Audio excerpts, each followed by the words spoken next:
Today we're talking about the Biden administration and their latest requirement for large cryptocurrency miners. More on that in moments, but first, it might be weird to see a new device call back to a time less than a decade ago. But tech moves fast, and with the OnePlus 12, it feels like someone made a phone for the pre-AI era. Instead of magic editors and a bunch of machine learning, OnePlus's latest flagship is incredibly simple.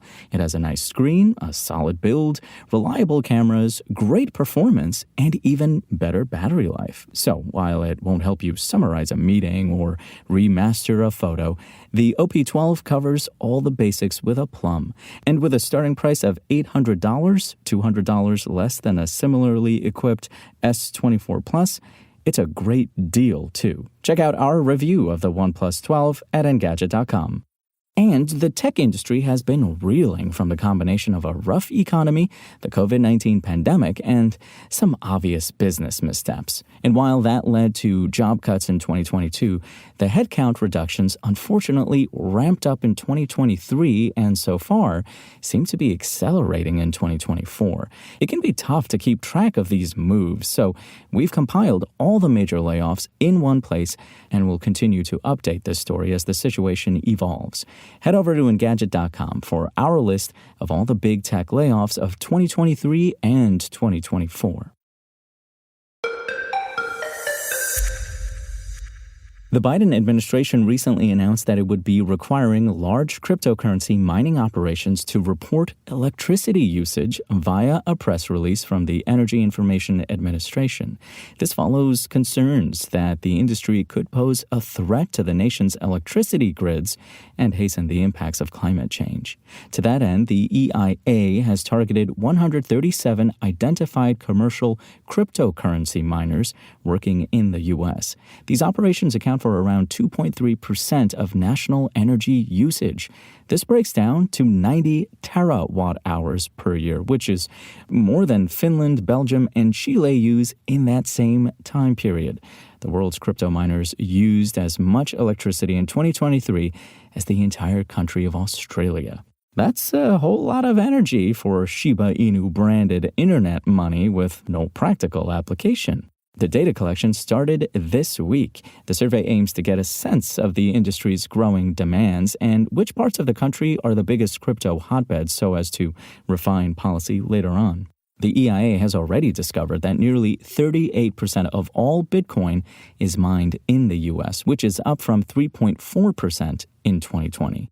As cryptocurrency mining has increased in the United States, concerns have grown about the energy-intensive nature of the business and its effects on the U.S. electric power industry, the EIA said in a report that offered further details behind the survey.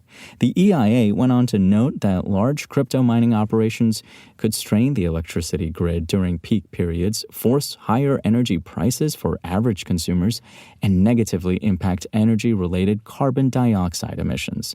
Most of the electricity generated throughout the world comes from burning fossil fuels, and that process releases carbon dioxide into the atmosphere. The clean energy advocacy group RMI estimates that U.S. cryptocurrency mines release 25 to 50 million tons of CO2 into the atmosphere every year. That's around the same amount as the yearly diesel emissions from the U.S. railroad industry. The biggest mining operations in the country are scattered throughout 21 states, but largely clustered in Texas, Georgia, and New York. This is especially dangerous for Texans, as the state's energy grid is already notoriously fragile.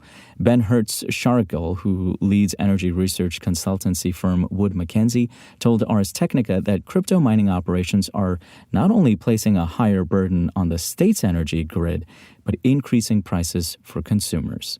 Energy costs in Texas are based on real-time demand, so Hertz-Schargel estimates that state residents see an increase of 4.7% in their monthly utility bills due to cryptocurrency mining. He also said that mining operations tend to open up shop next to pre-existing renewable energy facilities, which draws clean power away from nearby homes and businesses. It's not all doom and gloom in the crypto world. Back in 2022, Ethereum announced a software update to make mining Ether more eco-friendly.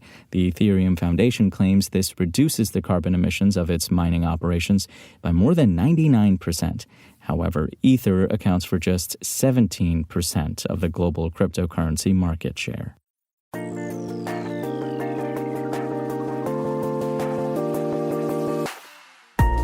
Thanks for listening to the show.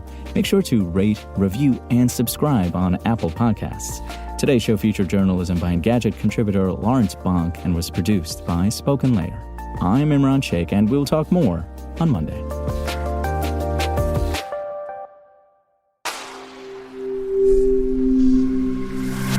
Spoken Layer.